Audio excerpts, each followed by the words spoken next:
संबंध महाराष्ट्राच्या ग्रामीण भागामधलं शिक्षणाचा वाटोळा झालेला आहे। त्याच्याबद्दल आम्ही एक मुद्दा घेतलेला आहे। आता संबंध महाराष्ट्राच्या शेतकऱ्याला 24 तास वीज मिळाली पाहिजे अशा प्रकारची मागणी घेऊन आम्ही मुंबईला चाललेलो आहोत। सरकारकडून मिळणाऱ्या ज्या सवलती आहेत, योजना आहेत, त्या आम्हाला कोणाला मिळत नाही। हेक्टरी 20,000 रुपये सरकार अनुदान देत आहे।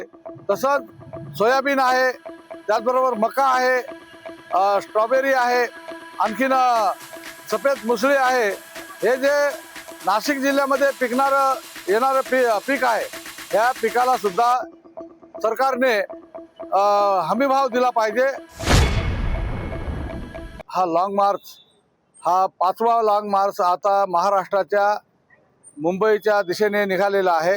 याच्या अगोदर आम्ही ह्याच मागण्या घेऊन, याच्यामध्ये थोडाफार फरक असेल पण ह्याच मागण्या घेऊन आम्ही मुंबईला गेलो होतो। फडणवीस साहेबांनी 2018 साली, त्यानंतर 2019 ह्या दोन्ही लॉंग मार्चला त्यांनी समाधानकारक अशा प्रकारचे उत्तरं दिली, त्याच्या आमच्या मागण्या मान्य केल्या, पण त्या मागण्याची अंमलबजावणी झाली नाही। त्यानंतर 2023ला एकनाथ शिंदे साहेब मुख्यमंत्री असताना लॉंग मार्च निघाला। त्या मोर्चाच्या तर मागण्या त्यांनी विधानसभेमध्ये मान्य केल्याचं घोषणा केली आणि त्याची पण अंमलबजावणी झाली नाही। आता जे लोकांचे प्रश्न आहेत, संबंध महाराष्ट्राच्या ग्रामीण भागामधलं शिक्षणाचा वाटोळा झालेला आहे, त्याच्याबद्दल आम्ही एक मुद्दा घेतलेला आहे। आता त्याचबरोबर संबंध महाराष्ट्राच्या शेतकऱ्याला 24 तास वीज मिळाली पाहिजे अशा प्रकारची मागणी घेऊन आम्ही मुंबईला चाललेलो आहोत। त्याचबरोबर वन जमीन जो कायदा 2006 साली झाला, परंतु आज 2026 साल उजाडलं, 20 वर्ष पूर्ण झाली, पण अंमलबजावणी अजून त्याच्या कुठल्याही प्रकारची झाली नाही। आणि त्यामुळं सरकारकडून मिळणाऱ्या ज्या सवलती आहेत, योजना आहेत, त्या आम्हाला कोणाला मिळत नाही। अत्यंत अल्प अशा प्रकारची जमीन आमच्या सर्टिफिकेटवर दिलेली आहे। ती जमीन आमच्या ताब्यामध्ये जेवढी आहे तेवढी आम्हाला मिळाली पाहिजे, ही प्रमुख मागणी आहे। 7/12 अलग झाला पाहिजे, कारण एका गावाचा एक 7/12, एका गावामध्ये 200 प्लॉटवाले असतील तर 200 लोकांचा एक 7/12 दिलेला आहे आणि हा 200 लोकांचा 7/12 कुठल्याच कामाचा पडत नाही। आणि म्हणून 7/12 प्रत्येक माणसाला, प्रत्येक शेतकऱ्याला स्वतंत्र दिला गेला पाहिजे। त्याचबरोबर जसं भात पिकाला हेक्टरी 20,000 रुपये सरकार अनुदान देत आहे, तसंच सोयाबीन आहे, त्याचबरोबर मका आहे, स्ट्रॉबेरी आहे, आणखीन सफेद मुसळी आहे। हे जे नाशिक जिल्ह्यामध्ये येणारं पीक आहे, ह्या पिकाला सुद्धा सरकारने हमीभाव दिला पाहिजे आणि त्याला बोनस डिक्लेअर केला पाहिजे, मार्केट उपलब्ध करून दिलं पाहिजे। ह्या लहान लहान मागण्या आमच्या आहेत आणि आमच्या मागण्या ह्या सरकारला आर्थिक बोजा पडेल अशा कुठल्याही मागण्या आम्ही केलेल्या नाही।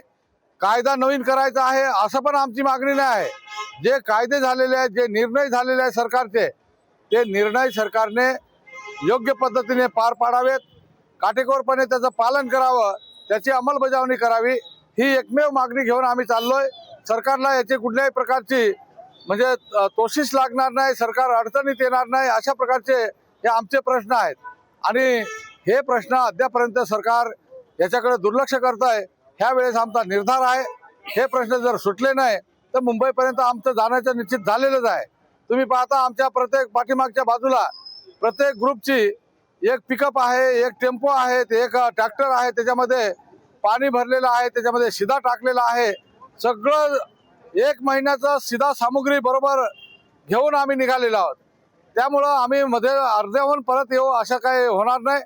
आमचा प्रश्न जोपर्यंत शेवटाला जात नाही, सुटत नाही, त्याची आम्हाला खात्री होत नाही, तोपर्यंत आम्ही पाठीमागे येणार नाही।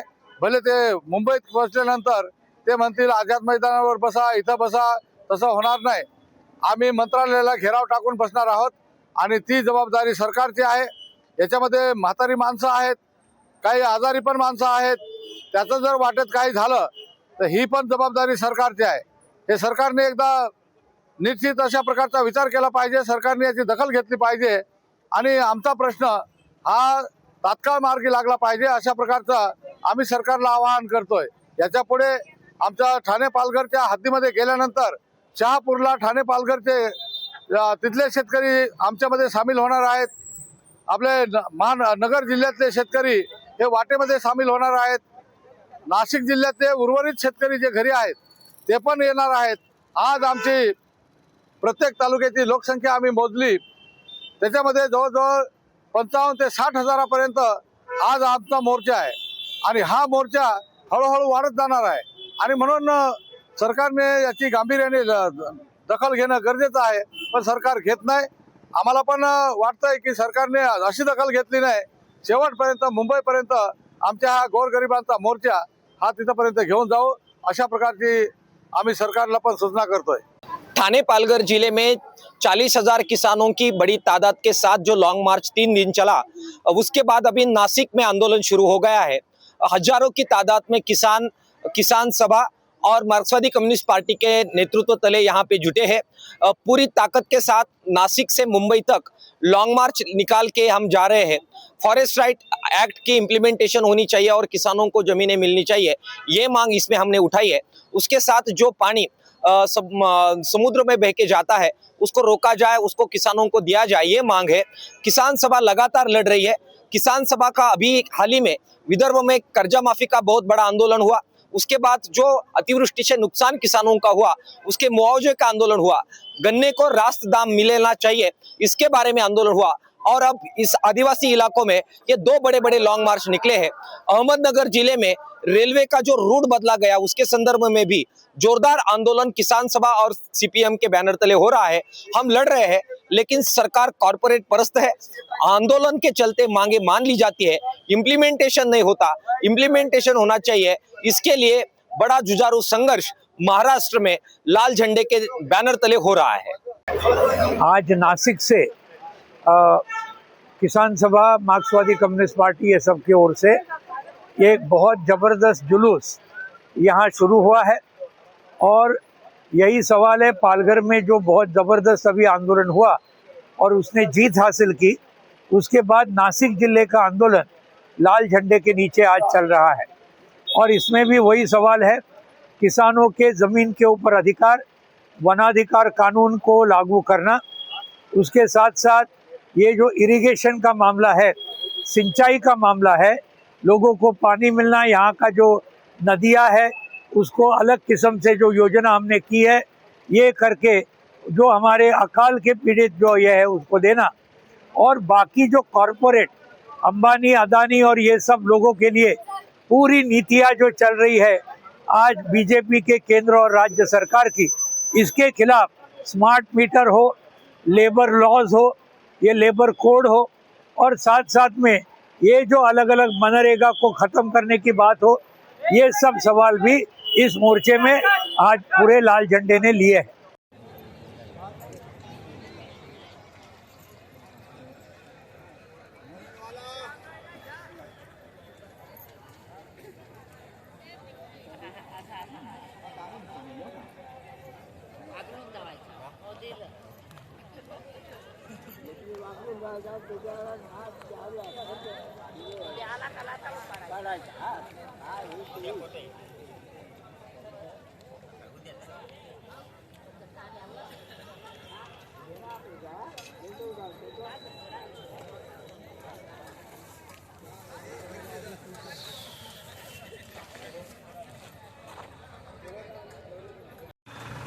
हे गाव नाही आहे, हे आहे मुक्कामाचं ठिकाण।